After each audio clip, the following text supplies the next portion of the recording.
Shalom, saudara-saudara yang dikasihi dalam Tuhan. Salam sehat semua. Semoga damai sejahtera dari Tuhan kita Yesus Kristus menyertai saudara-saudara semua.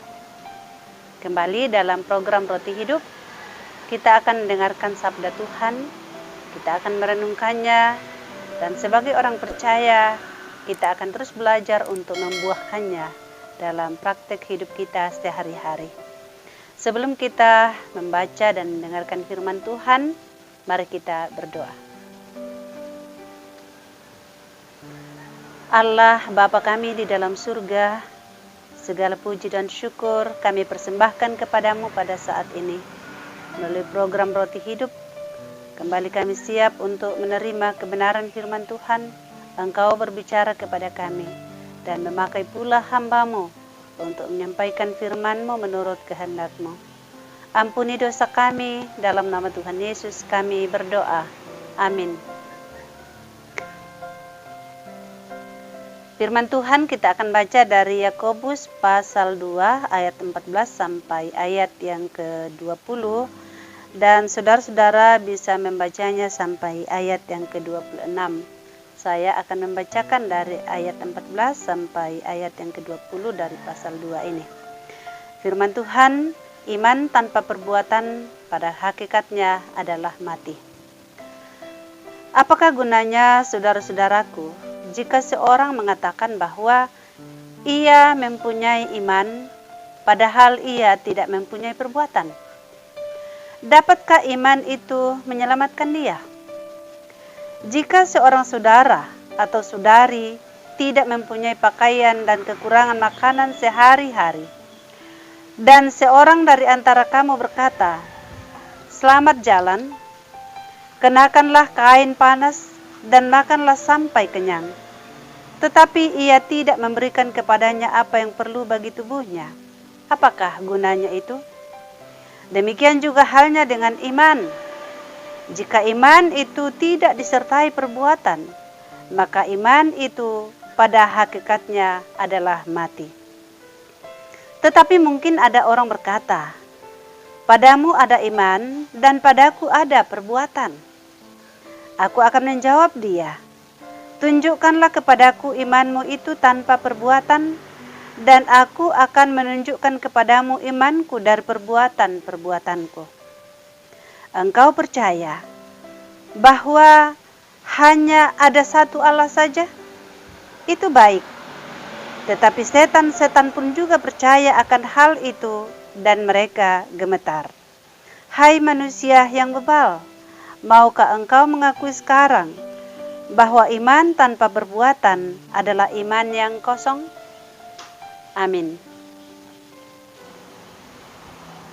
Iman yang kosong. Apakah hanya dengan beriman kita selamat? Ya, benar. Itu ajaran Alkitab.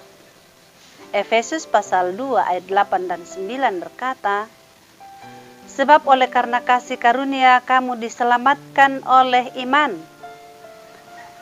Itu bukan hasil usahamu, tetapi pemberian Allah. Itu bukan hasil pekerjaanmu.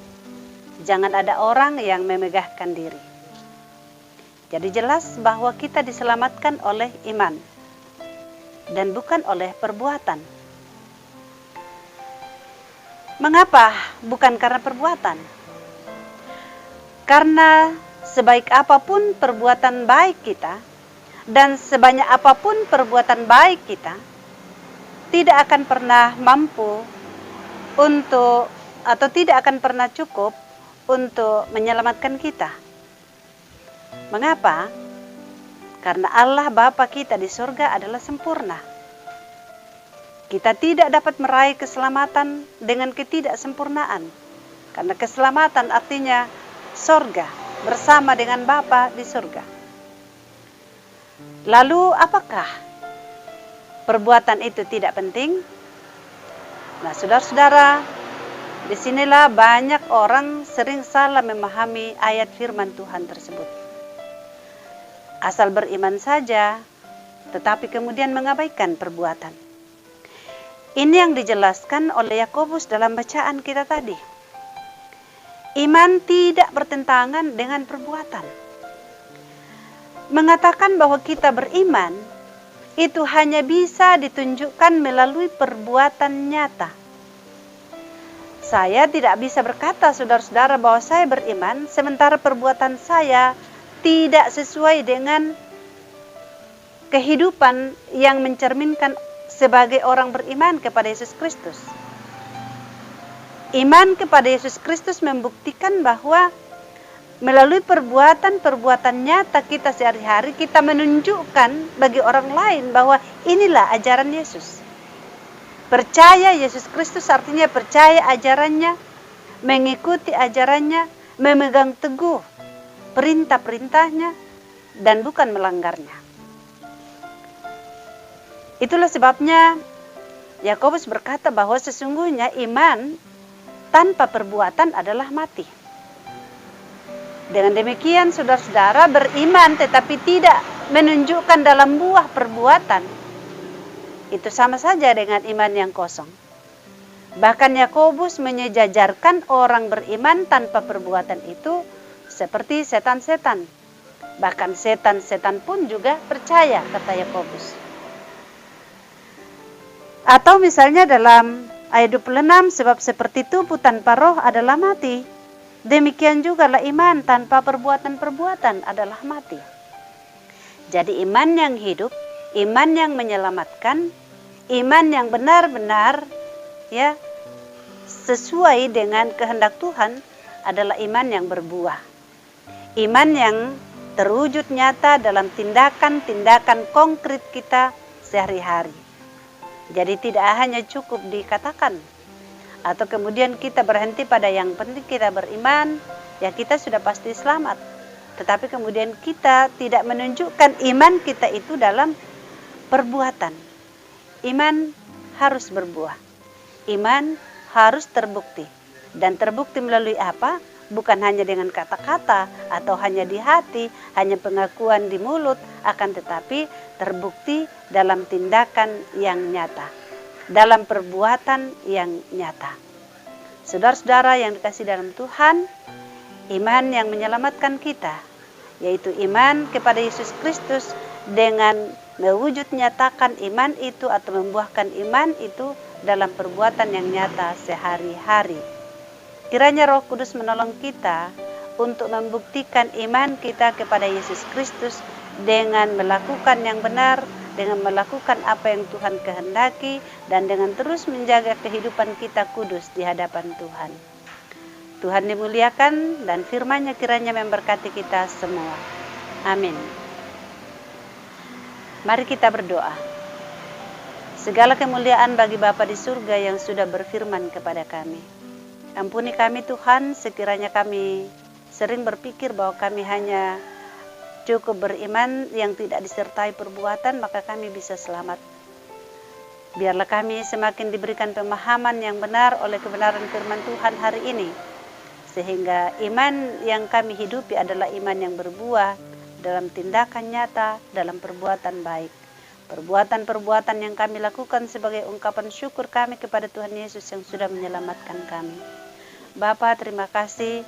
Saat ini kami mengingat saudara kami yang sementara dalam kondisi lemah oleh karena sakit penyakit, Bapak Dera Mantong, Bapak Peter Rompon, dan mungkin ada lagi yang lain. Kiranya Tuhan melawat dan menyembuhkan mereka. Kami berdoa yang sementara menjalani isolasi mandiri, Tuhan sembuhkan mereka. Baik anggota jemaatmu bahkan siapa saja saat ini Tuhan, kasihanilah mereka.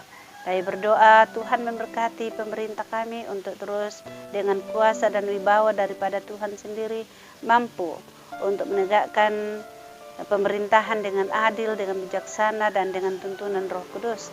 Sehingga pemerintahan yang sedang berjalan sekarang ini sungguh membawa kami kepada sebuah perubahan yang semakin hari semakin membaik, terlebih dalam penanganan COVID-19. Tuhan, kami berdoa bagi semua sidang jemaat-Mu, berkati mereka masing-masing dalam kehidupan mereka, baik secara pribadi, dalam kehidupan keluarga, dalam pekerjaan. Tuhan menolong dalam rupa-rupa pergumulan yang mereka temui, berikan jalan keluar. Tuhan dengarkan setiap doa-doa mereka dan permohonan mereka kepadamu.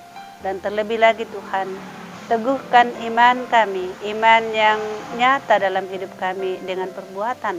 Dan di dalam semuanya itu kami boleh melihat bagaimana Tuhan berkarya dalam hidup kami. Berkati pelayanan kami bersama selaku majelis gereja, berkati pelayanan kami melalui channel YouTube ini, kiranya menjadi berkat bagi banyak orang. Ampuni dosa kami Tuhan, dengarkan doa kami dalam nama Tuhan Yesus. Amin.